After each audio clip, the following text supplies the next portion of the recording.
Welcome into Outkick the Show. I am your fearless leader, Clay Travis, and after the last weekend change overseas in London where I did not do shows, I have returned to you now as your fearless leader. I want to tell you that I hope that you listened to me and you played the Outkick picks and you were not fade the picks guy. I hope you were team #respect the picks. Because college football gambling picks went 8-2 while I was overseas. I've barely been able to brag about them. We are now at 57% winners on the season through 8 weeks of the college football season. Sportsbookreview.com is where you need to go to make sure that you get the best possible number anywhere on the internet for any game, college, NFL, or any sporting event or otherwise. I appreciate all of you returning here on Tuesday after a little bit of a break. It's good to be back with you. I'll be on Lock It In about an hour, and we will be breaking down all of the games tonight, starting with the World Series. So, good to be back. Everybody hanging out and having a good time. Several things that I want to get to: college football top 10, SEC power rankings, my college football playoff 4, NFL top 5, bottom 5, Amari Cooper trade, what it tells us about both Derek Carr and Dak Prescott, Rae Carruth released from prison, and the London trip in general, what I learned, my thoughts from that locale. So I am excited to be with you guys. I hope all of you had a good break from me, but not too good of a break because I continue to do my radio show and write a little bit. Anonymous Mailbag is up today. All right, let's dive right into it. College football week 8 is in the books. I thought there were a lot of massive implications from what happened in college football week 8, none larger than Ohio State losing, which I thought was, one, tremendous for everybody out there who feels like Urban Meyer dodged a bullet when he was able to keep his job despite being caught in a series of lies. And two, it raises a lot of questions about the Ohio State Buckeyes in general. This is 2 straight years now where that Greg Schiano defense, all the Buckeye fans who were out there saying Greg Schiano's incredible, you should want to hire him, he gave up 55 points to Iowa last year, and he just gave up 49 points to Purdue this year. That is something that is rotten in Columbus. I don't know what exactly has gone wrong with Ohio State, but if you look at their data on the year, they can't run the football now. They have become entirely reliant on Dwayne Haskins throwing the ball 60 times a game, which to me means physically they've lost the ability to take control of the line of scrimmage, and simultaneously they can't stop anybody. So I want you to listen closely to me right here. Michigan is now the favorite in the Big Ten, and ironically, for all those people out there who said, oh, Tennessee fans are crazy for not wanting Greg Schiano may get fired in the offseason. If Urban Meyer keeps his job, and I think there's a legitimate question about whether Urban Meyer is going to pull an Urban Meyer at Florida and blame health conditions and ride off into the sunset and no longer coach at Ohio State, I think there's a good chance that Greg Schiano gets fired at Ohio State. So far from being the great head coaching candidate that the national media wanted to sell you on, and that so many people on social media wanted to sell you on, there's a good chance Greg Schiano gets fired. And that, my friends, is an utter disaster. We'll see what ends up happening with Urban Meyer, but I'm increasingly of the belief that he is going to leave. Now, it's also going to be an ugly departure for Urban Meyer because if he loses to Jim Harbaugh, I'm going to be honest with you, Michigan fans are going to feel a bit like Alabama fans did, which is Alabama fans still say that Urban Meyer ran because a new sheriff took over in the SEC, and his name was Nick Saban.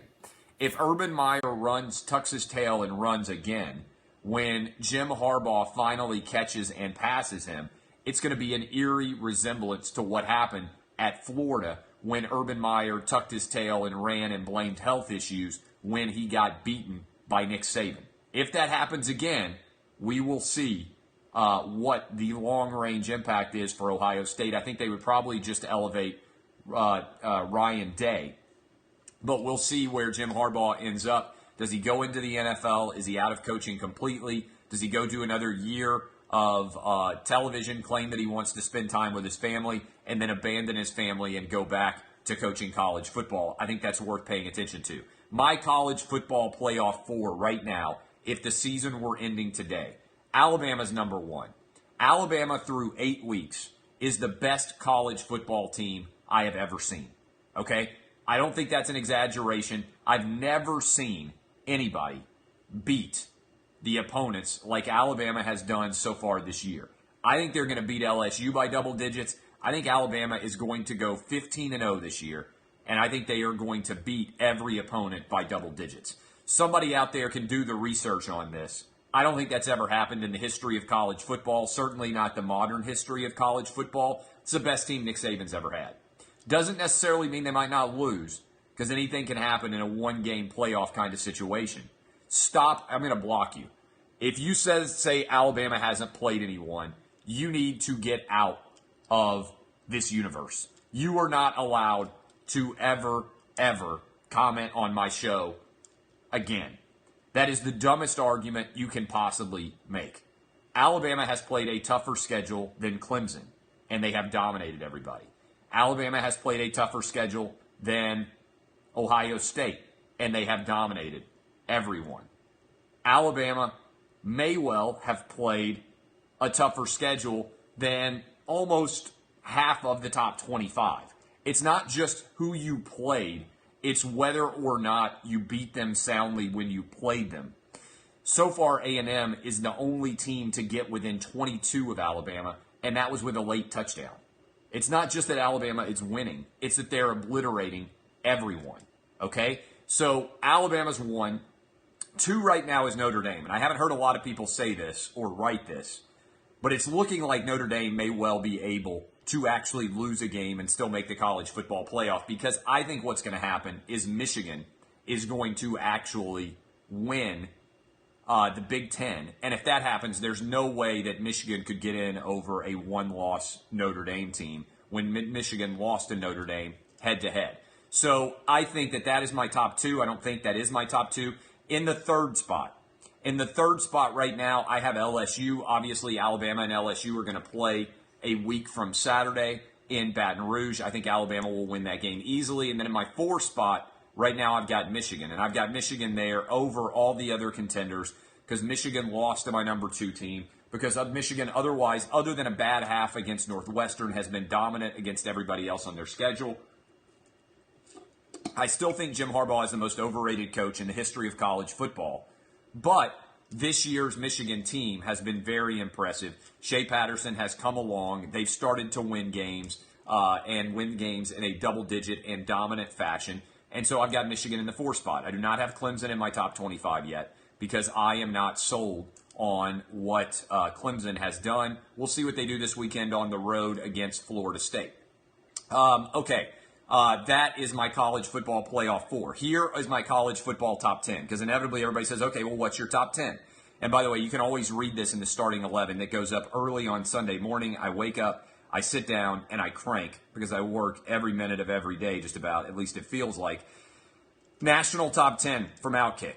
Alabama, Notre Dame, LSU, Michigan, Georgia, Clemson, Florida, Texas, Oklahoma, and Ohio State. Again, my national top 10, Alabama, Notre Dame, LSU, Michigan in the 4 spot. 5, I got Georgia. 6, Clemson. 7, Florida. 8, Texas. 9, Oklahoma. And 10, Ohio State, although I think I should have put Central Florida there. The SEC power rankings. Okay, here is my SEC power rankings.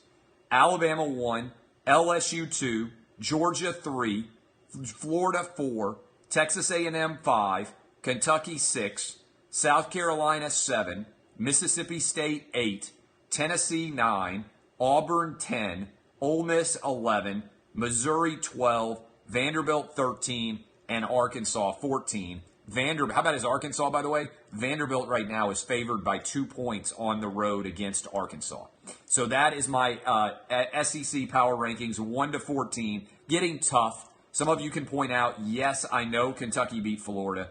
Yes, I know that we have some upsets in here that don't necessarily correspond. But when you get through 8 weeks of the season, every team that beat every other team doesn't necessarily get ranked in the fashion that they would deserve to be ranked. So I think Kentucky's a pretender. I think Missouri's going to beat Kentucky by 20 this weekend. All right, you heard it here. You heard it early. I think Missouri is going to put a beat down on Kentucky this weekend. Missouri's got a really good offense. I think playing at home, Kentucky can't score. They have no ability if you can stop the running game. They have won a lot of close games. I think Missouri is going to whip Kentucky this weekend. That's my early read. But here's my SEC Power 14. Alabama 1, LSU 2, Georgia 3, Florida 4, Texas A&M 5, Kentucky 6, South Carolina 7, Mississippi State 8, Tennessee 9, Auburn 10, Ole Miss 11, Missouri 12, Vanderbilt 13, Arkansas 14. All right, that is my SEC power rankings. Let's move right into the NFL. I think this Amari Cooper trade is utterly fascinating for so many different reasons. All right, let's talk about this decision to trade Amari Cooper by the Oakland Raiders and John Gruden. I think, really, if you want to put it into, by the way, somebody says Missouri barely snuck by Purdue. Missouri went on the road and beat Purdue, something that Ohio State could not do. That's a pretty good win. Something that Nebraska couldn't do at home. Something that Illinois couldn't do at home. I think Missouri's a pretty good football team. If not for the flood, the deluge that came down, Missouri would have 2 losses on the season, a competitive game against Georgia, and the best game, frankly, that anybody's really given Alabama almost all year other than Texas A&M. So I'm not too worried about Missouri right here. I'm telling you right now, this is going to be a big-time performance by Missouri. You Kentucky Wildcat fans can make your arguments. You can sit around and argue that Kentucky is going to win this game. They aren't. They're going to lose this one. They're going to lose. Go ahead and put this on paper if you want. They're going to lose to Georgia, and it's not going to be close. And then I think they're going to lose to Tennessee. I think Kentucky is going to be 8-4 this year. And all the people out there who are Wildcat fans talking about 11-1 and everything else are going to realize that at best they're an 8-4 program. Tennessee's going to beat Kentucky this year. Go ahead and write that one down. Tennessee will beat Kentucky this year in football. Not even going to be an upset. All right? That's all that's going to happen. The Amari Cooper trade. The Amari Cooper trade, to me, is an amazing window into the NFL right now. Because what it tells you is pretty straightforward. Okay? What it tells you is John Gruden doesn't believe in Derek Carr. And this Derek Carr story is wild if you haven't been paying attention to it. Amari Cooper is being traded partly because it sounds like everybody on the Raiders team has quit on Derek Carr. They don't believe in his toughness. They're upset about the fact that he cried in a game against the Seahawks last weekend when he got injured, evidently. It is a wild story. And the trajectory of Derek Carr from NFL MVP, who was potentially going to lead his number 1 seeded Oakland Raiders into home field advantage in the playoffs, to breaking his leg and then having to watch his team get crushed by the Houston Texans and Brock Osweiler in the playoffs, to then now being a shell of his former self is wild. It's a wild story. So Amari Cooper being traded for a first-round pick to the Dallas Cowboys tells me John Gruden's done with Derek Carr. It also tells me that the Dallas Cowboys are trying to figure out what they've got with Dak Prescott. Last 3 years, Dak Prescott has progressively gotten worse. Every year, he's not as good of a player as he was the year before. So if you're the Dallas Cowboys and you've got Dak Prescott right now on the books for around $700,000, the question you're having to ask yourself is Dak Prescott worth $20 million a year? And if you don't have any downfield passing threats for him, it's harder to figure that out. I think the Amari Cooper trade is a closet wager of sorts on Dak Prescott as well to see whether or not he is the right guy in the long-range future of the Dallas Cowboys. I also believe this. The Cowboys are looking around at the NFC East, and they're saying the Washington Redskins are 4-2. We don't think they're very good. They are saying, oh, my God, look at the awfulness that is the New York Giants. Look at the mediocrity so far that has been the Philadelphia Eagles. If we get to 8-8 or 9-7, we can win this division. Does Amari Cooper give us a chance to get to 8-8, 9-7? I think it does, which is why I don't think this is a bad trade. I know a lot of people out there are obsessed with the value of a first-round pick, but I went and did some research, and I was like, look at what the first-round wide receivers have done over the past 3 years in the draft. In 18, you had DJ Moore and Calvin Ridley. Would anybody really rather have anyone other than Calvin Ridley? Okay, maybe you'd rather have Calvin Ridley than Amari Cooper, but Amari Cooper has been more proven in the NFL. In 17, you had Corey Davis, who still hasn't panned out yet for the Titans fully. You had Mike Williams, who hasn't, and you had John Ross. None of those guys have done very much. In 2016, you had Corey Coleman, Will Fuller, Josh Dotson, and Laquan Treadwell. The best, that's, 4 guys, 7 guys, 9 guys. The only one that I would argue is demonstrably potentially better than Amari Cooper so far is Calvin Ridley. I feel pretty good about Corey Davis eventually being a solid receiver. Will Fuller is fine. He's a solid number 2, but he's a number 2 alongside of DeAndre Hopkins, who takes a lot of the attention for the Houston Texans. I don't think Will Fuller would be a number 1. To me, if you draft a guy in the first round, you were saying that guy has to be a number 1 receiver. The reason why I mentioned those names, if you really break it down, can you argue that if those guys are all first-round picks, that Amari Cooper's not worth a first-round pick? If I were right now the Tennessee Titans, I would be on the phone with the Giants, offering my first-round pick for Odell Beckham Jr. I don't know if the Giants would be willing to move Odell Beckham Jr., but I would be making that offer right now. They just traded Eli Apple. The trade deadline is October 30th. I think that is a move that one team should make, and certainly a team should make, who needs a wide receiver. I wouldn't have been upset if the Tennessee Titans had given up a first-round pick for Amari Cooper. I think that's a good trade. And so I think, in general, you have to look at not only the value of a player right now, but also the value of a player in the past several years. There have been a lot of misses on first-round wide receivers. I think Amari Cooper is not likely to be Roy Williams. He's still young. I think he will play well in the Dallas Cowboy offense. So we will see what happens there. Amari Cooper's still very young and still has a lot of potential, I think.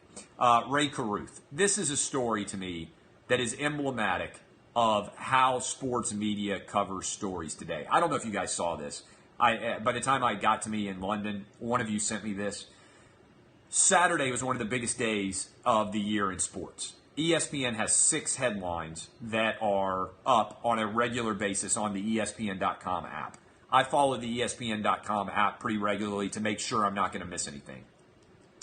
One of the 6 biggest stories on Saturday on ESPN's webpage was Amy Schumer's opinion of Colin Kaepernick's protest.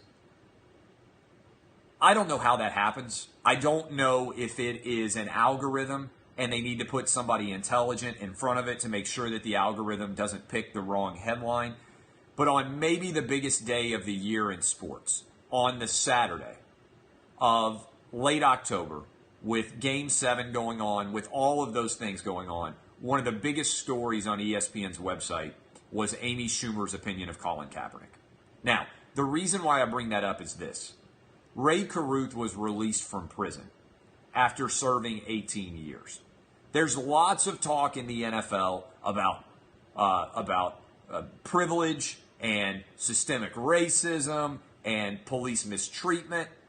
How many NFL players have you heard speak out about the fact that Rae Carruth is getting out of prison after only 18 years, despite offering $5,000 to allow his girlfriend to be murdered so he didn't have to pay child support? This is an unbelievable story that I feel like is not getting very much media attention. NFL athletes all want to be socially active. They all want to be social justice warriors right now, the ones that are getting all the media coverage. How many of them have you heard comment on what Rae Carruth did? Or the fact that Rae Carruth only got 18 years in prison despite paying $5,000 to kill his pregnant girlfriend. And not only kill his pregnant girlfriend, to so severely injure the baby inside her stomach, who was 8 months along in gestation, that child developed, because it didn't have oxygen for an hour. That child lost oxygen for an hour and developed cerebral palsy as well as brain damage. That child is being raised by the mother of the woman that Rae Carruth paid to have killed his ex-girlfriend. Think about that for a minute. If you want to talk about privilege, how is it that an NFL player kills another person to avoid having to pay child support? A multimillionaire first-round draft pick out of Colorado, by the way. We're not talking about an insane amount of money that he would have had to pay, even if he had wanted to do, quote-unquote, the wrong thing and never actually have a relationship with that kid. He could have just cut a check to continue to support that kid for the rest of his life. Instead, he paid $5,000 for someone to murder that woman and also for that young baby's life to be ruined effectively forever, to cause that kid who was otherwise healthy in gestation to have cerebral palsy and also severe brain trauma and injury. How is it that that guy is allowed to ever walk out of prison again? How is it that in this era, when everybody wants to focus on wrongdoing and domestic violence, an NFL player like Rae Carruth can only get 18 years in prison? How is that remotely possible? And how is this not a bigger story? How many players have made a comment about this? How many owners? How many NFL player union representatives? This is not this is a pretty good trend. NFL players above the law. Dante Stallworth kills a man while driving drunk. Barely serves any time in prison. Leonard Little kills a man while driving drunk. Barely serves any time in prison. Dwayne Goodrich kills a man while driving drunk. I think he's still in prison, but he's not going to be in prison for very long. Ray Lewis, charged with double murder, has a statue outside of the Baltimore Ravens football stadium. It's really easy to point at the distance and say, oh, I disagree with that, which I know nothing about and I have only seen on social media. How about worrying about your own house? How about examining the behavior of people in your own fraternity instead of constantly blaming others? I am utterly flabbergasted that this guy is getting out after only 18 years. I don't believe in the death penalty. I don't believe in it because I think it requires a level of certainty that we don't have in our criminal justice system. In other words, I don't believe we're perfect enough to take other person's lives, even if we believe, based on a jury verdict, that someone committed a crime. I have seen it happen far too often that people get the death penalty who didn't commit the crime. But in Rae Carruth's case, how is it that a jury did not force him to spend the rest of his life in prison? And how bad of a job did the prosecution do in this case that he's walking out after only 18 years? And how unbelievable is this? That Rae Carruth is not a bigger story in the NFL, where everybody wants to be woke and constantly obsessed with social justice, that this is the situation right now. You ought to call out a lot of those players. All those players want to sit around and talk about social justice all the time. Doesn't Rae Carruth belong in prison for more than 18 years? Doesn't Colin Kaepernick think if you pay $5,000 to have your pregnant girlfriend murdered, and you almost destroy the life or do destroy the life of your unborn child based on that murder, that you should actually be there in jail for the rest of your life? I really do think you do. And I think you should. And it's unbelievable to me that it's not a bigger story than it has been so far. Finally, on a positive note, I came back from London convinced of several things. One, London is going to have an NFL franchise. And as a result, everything is going to be better. The NFL's got a lot to fix in its television product. And I'm going to write about it in the next couple of weeks, a multi-thousand-word article on it.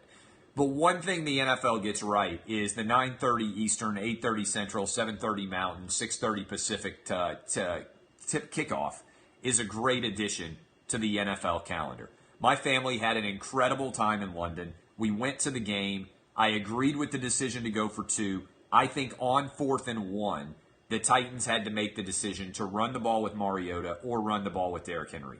Stats are in their favor at that point. 69.8% of the time, 4th and 1 is converted at the goal line. 44 of the last 45 attempts on quarterback sneaks have been effective for a yard or less in the NFL so far this season. Mariota over center. All he has to do is reach out for a fraction of a second and break the plane. Fumbles don't matter once the ball breaks the plane. That was the play call once you got the penalty of first time.